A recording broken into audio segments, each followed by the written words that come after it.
sénégalais ba ele bon ki am na la sax 8 lu autre dafa def ngeen baal ma une seule question à poser à nañ ba interpréter comme aussi simple que ça. Mame Saliou Serigne Saliou waaw maa ngi leen di ziar bu baax te leen bu baax a baax a baax a baax a baax a baax mbaa yi ni ngi am jàmm bu baax alhamdulilahi rabil alamin donc man damay rebondir ci benn commentaire rek ma gis fii an mu sax nee na Serigne Saliou s'il vous plaît nous voulons laisser de regarder cette télé qui refuse de payer non doo egg ba foofu doolu yëpp quoi kii kan la nu mu tudd sax Aliou lii non mais non seulement waxuñu sax waxu impôt man personnellement je ne parle pas d'impôt mais je parle surtout de promotion de nan la ñu koy waxtee sax de la médiocrité waaw promotion de xamal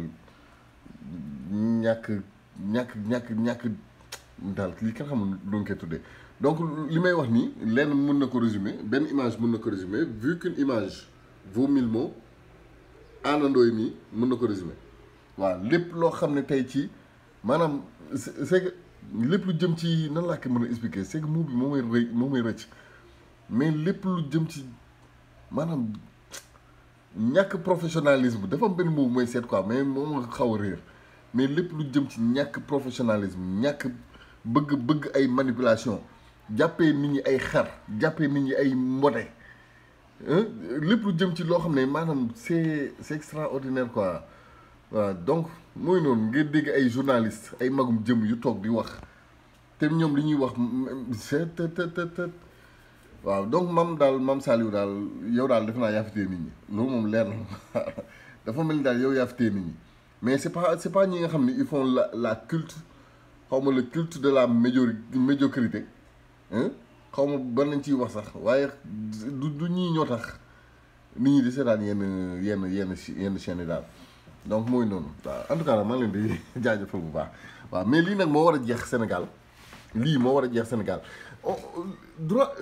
liberté d'expression d'accord bien sûr liberté d'expression ku nekk dafa war a toog mën a am possibilité wu sañ-sañu wax li ko neex ak na mu ko yëgee dëgg la ku ci nekk na wax xalaatam ku ci nekk na wax yëg-yëgam dëgg la c'est ça la liberté d'expression nit ki da ngay libre ci sa expression libre arbitre borom bi ci boppam daf ñu koo may ñun doomu aadama am nañ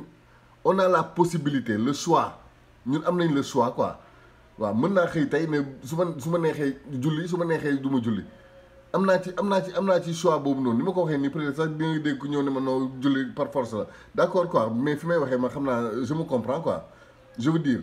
que nit am na sax droit gëm yàlla ou pas loolu yàlla may na ko doomu aadama donc masse nag liberté d'expression quoi masse liberté d'expression waaye nag liberté d'expression dafa am un minimum requis à respecter mooy lan le respect des autres ta liberté elle s'arrête là où commence la liberté des autres est-ce que yéen a ngi may dégg waaw maanaam sa liberté d'expression maanaam lu ma neex wax lu ma neex def loolu noonu sa liberté boobu noonu moo ngi yem fa nga xam ni fa la liberté wu ñeneen ñi tàmbalee maanaam yow da ngay doon benn doomu aadama yor sa benn làmmiñ toog di ratatatatat di wax loola neex pour yow nit ñi mënuñoo waxee noonu yàlla nag buñ la comprendre nag teg ci ku mel ni waa ji moom nga xam ni kii maanaam dafa gëmul li muy wax c'est que man j'aime pas les man j'aime bien tey par exemple benn Maître El Hadji Diouf loolu tax mu neex ma parce que maanaam moom ci li mu bañ Sonko sax da cee dëggu mais da cee dëggu da ko gëm au fond de lui da ko gëm moom li muy wax yëpp même bu nekkee xam na que ni lii muy wax nii amul moom li muy wax au fond da koo gëm Maître El Hadji Diouf loolu mooy différence am ak ñeneen man loolu tax man ma fonk ko ñu def ko suñu comédien national au moins il nous sert à quelque chose au moins def ñuy reetaanloo mais kii moom man je vous le dis encore une fois ku mel nii ak ay ñooñam du yem ma sax ci moom daa fekk rek que ni une seule image vaut 1000 mots mais ku mel ni kii waa jii nii ngeen di gis nii xaaral sama indi leen waaw xaaral ngeen gisoo ko fii quoi moo ma gënal andi mu sax wallaay asim andi way andi mu sax fan laa ko defati woon sax fàtte naa foo ko defati woon mais image boobu laa leen bëggoon indil image wu waaw mu ngi nii bii la fii la waaw ma indil leen ko fee waaw waa ji waaw donc mooy ni waaw invité woon nañ ko entre elle damate ko ci en tant que kilifa supposément kilifa parce que man góor man jàpp naa que ni boo amee 15 ans rek kilifa nga boo amee 15 ans rek kilifa nga am loo xam ne war nga ko rus dem ay entre elle ñu lay jàpp di la damate di la non mais c'est extraordinaire ay jigéen gën la dëggu ay jigéen gën la doon góor non mais c'est extraordinaire waaw donc loolu noonu moom c'est quelque chose koo xam ne loo xam ne dafa war a jeex ci réew mi quoi pour dire lépp lu jëm ci manipulation yi lépp lu jëm ci jàppee nit ñi ay con toog wax say wax ba pare naan ay non ay interrogation damay poser ay questions ay questionnement yooyu noonu c'est de la manipulation ñoom dañ leen koy jàngal ñoom journalistes yi lii may wax ni ñoom journalistes yi xam nañ ko naka ngeen manipuler l'opinion question de manipulation de l'opinion la c'est-à-dire nit mën na bañ a gëm benn affaire mais ci ni ngay waxee ak moom ci ni ngay poser ay questions nga dem ba loolu noonu xelam nekk ci da ngay jël idée bi rek saxal ko ci biir bopp bi après day développé wu ñoom nag ci jeu boobu noonu lañ nekk mais jeu boobu noonu boo ci nekk day fekk nga jàpp soit nga jàppee nit ñi ay dof ñoo xam ne duñu xalaat duñu gis li ngay def soit nga respecte c'est-à-dire exemple bi may wax nii tubaab bi ñoo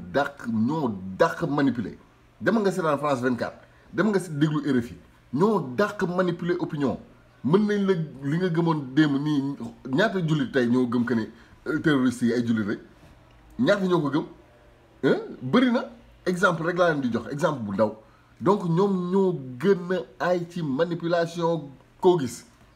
mais à la différence ñoom dañoo respecter seen population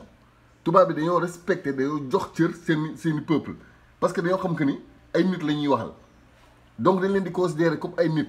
donc nit ki nga xam ne yow xam nga ni kii dafa muus boo koy manipuler du bokk ki nga xam nga ni kii xar la ni nga koy manipuler du doon benn ñii nag seen erreur loolu la ils sont tellement ngeen baal ma daal mais ñii ñoom seen erreur xam na la mooy que ni dañoo respecté wul doomu aadama yi leen di déglu waaw doomu aadama yi leen di seetaan dañoo jàppul que ni ay doomu aadama lañ waaw donc moo tax ngeen am yenn médias yi mais ils ont tous échoué waaw yenn médias yi nga xam ne ñoom ils sont vraiment loolu mooy seen liggéey ils ont tous échoué donc seen TV daal dafa mel ni émission bi moom Mame Saliou yaa fi tee nit ñi de man de fu ma gis sa vidéo cliqué man moom personnellement fu ma gis sa vidéo cliqué mais seen TV bi gis nga yàlla sax dafa def fu ma abonné ci sax problème la mooy noonu parce que man dama bëgg lu kii daal yow nag fu nekk nii yaa ngi mel ni pomme quoi ci biir toolu kaar yi man daa xam nu ma ko mën a expliquer mais vraiment bu doon lii mën ma ko sa expliquer waaw mais daal fi nekk nii moom man je pense que fii moom yow yaa fi tee nit ñi mais c'est pas ce genre de tête là quoi ñii moom man moom j'interpelle les autorités barki yàlla genre xeetu nit yi autorités yi ñoom ñooñu ci war a dimbali am na loo xam ne ministre de la ku gérer lépp lu jëm ci communication ñëpp ñi war a réguler lépp lu jëm ci audiovisuel ak affaire yooyu noonu man gëm naa que ni am na nu ñuy lëkkaloo ak justice yii nii yëpp dootu am waaw day wax lu la neex def lu la neex naan ba pare teg ko ci kaw liberté d'expression c'est pas ça la liberté d'expression lii du liberté d'expression yar teggin respecter doomu aadama yi waaw sinon xam ñu xool fa nañ lay dugali loolu la koy wax ci waaw donc mooy noonu daal il faut vraiment que réew mi change il faut vraiment que esprit yi change il faut vraiment que ñu bàyyi di ñu xam nga di ñu jëpp daal waaw yenn chaîne télé yi yenn site internet yi ñu nekk ci ay débat de bas niveau yoo xam ne ay loo xam ne du jëmale réew mi fenn te on a besoin que ça change on a besoin que loolu noonu dañ jeex tàkk ci réew mi dañoo war suñu demee bay taalati caméra bay taalati micro ñu wax lu jëriñ askan bi loolu lañ soxla ñun soxlatuñu ku ñuy yóbbu ci ay divertissement yu kenn xamul ay wax yu ñàkk fayda teg ci ay plateau ay heure loolu dafa war a doy quoi dafa war a jeex ku jug rek fokk ni yow sànni xeer Sonko rek mooy sa liggéey da ngay xëy juste pour dem sànni xeer Sonko naan da ngay man xaw ma li xeetu opposition ban xeetu opposition la xaw ma ban xeetu opposition la donc c'est vraiment triste quoi et dommage c'est vraiment triste et dommage yenn saa yi nga def vidéo sax nii ba pare am kenn ku la commentaire ne la non bul wax ci ñoom mais tu peux pas t'empêcher nga wax ci ñoom mënul nekk ñi nga xam ne que ni ñoom ñooy yàq da nga leen naan ñii ñooy yàq ñoom la parce que ñoom boo noppee ci ñoom ñu ngi ko ne seen i mbir wax ji loolu la waaw li ci des kay mooy que ni ñoom seen idée bañ a law te nii nag mooy wax ci ñoom dañuy taal ñun dañuy fay loolu képp la ñoom bu ñu yoree seen almet di taal ñun ñu yor suñuy kaasu ndox di xëpp loolu képp la waaw donc mooy noonu daal ngeen jégal ma bu baax a baax mais vraiment c'est triste quoi c'est triste dafa bëri ay yenn chaînes yoo xam ne da nga leen di gis ñuy invité ay nit yoo xam ne da lay leer que ni c'est basta quoi dafa doy réew mi foog ñu teg ko ci yoon waaw en tout cas man encore je le dis et je le répète encore ñu ngi 2024 25 26 27 fii ak 2027 réew mi dafa war a jub xocc ci 3 ans yii di ñëw ça passe ou ça casse waaw te lii moo ci des politiquement parlant askan bi xeexal na boppam ba teg imposer li mu bëgg globalement majoritairement sénégalais yi ñoo bëgg njub du Diomaye moom moo fi indi njub de du Sonko moo fi indi njub c'est la majorité des sénégalais yi seen bopp ñoom ñoo bëgg njub ñoo bëgg lu baax ñoo bëgg dëgg ñun la Sénégal loolu lañu yàlla may léegi nag y a une minorité insignifiante boo xam ne boo leen jëloon au niveau politique au niveau culturel au niveau globalement boo leen jëloon ñoom ñëpp dajale leen xajuñu ci bus maanaam feesaluñu bus BRT bi feesaluñ ko bëriwuñu c'est une minorité insignifiante mais ñoom seen biir ñoom ñooy invité seen biir yenn site internet yi yenn chaîne télé yi ñoom ñooy invité yenn def promotion de la médiocrité ñoom ñooy def yenn non mais c'est extraordinaire donc Mame Saliou ñu ngi lay ziar di la jaajëfal bu baax waaw jërëjëf ci taxawaay bi waaw ñun moom lii nañ bëgg ce sont ces exemples là dont le Sénégal a besoin mooy ay mag yu respecté seen bopp ndax Sëñ Saliou buy wax da nga xam que ni kii ku jox boppam cër la. lii la ñu tënkoon en 2024 lii la ñu tënk donc ci yaa ngi nii waaw. ku jox boppam cër la Sëñ Saliou te loolu dañ koy gërëmee yàlla da nga koy gërëmee di ko sant bu baax waaw kii moom moom tubaab la moom dafa am retard bu mu jël ci par rapport ak population bi parce que moom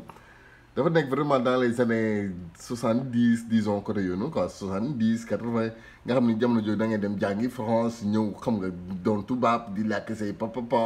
di wax ay Sorbonne ay xawtatoo ay complexe ci yàlla borom jaami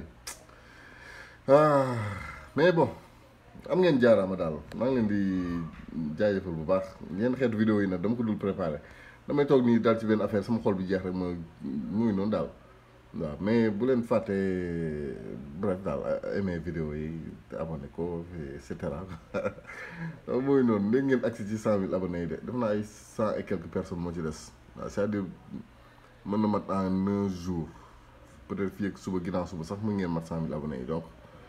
ci yéen rek la des wax dëgg yàlla ci yéen la des waaw parce que yenn saa boobu ngeen daanu ci kaw chaîne bi waaw benn jour ay 500 voire sax 1000 abonnés ñëw donc muy noonu donc pour ngeen agsi instant yi nii ci 100 000 abonnés yi moom c'est waaw dafa mel ni claquement de doigt rek nii ci yéen la des donc maa ngi leen di jaajëfal bu baax a baax di leen dig daje ci vidéo bi ci topp je sais pas kañ lay doon xaw ma ndax tey lay doon fan yii nag yaram bi xaw a neexul xaw a neex trop waaw cabar teewee fi nekkul woon trop mais alhamdulilah laa moom ça va quoi waaw maa ngi leen di dig daje ci lu gaaw incha allah rabbi yaa ngeen jëf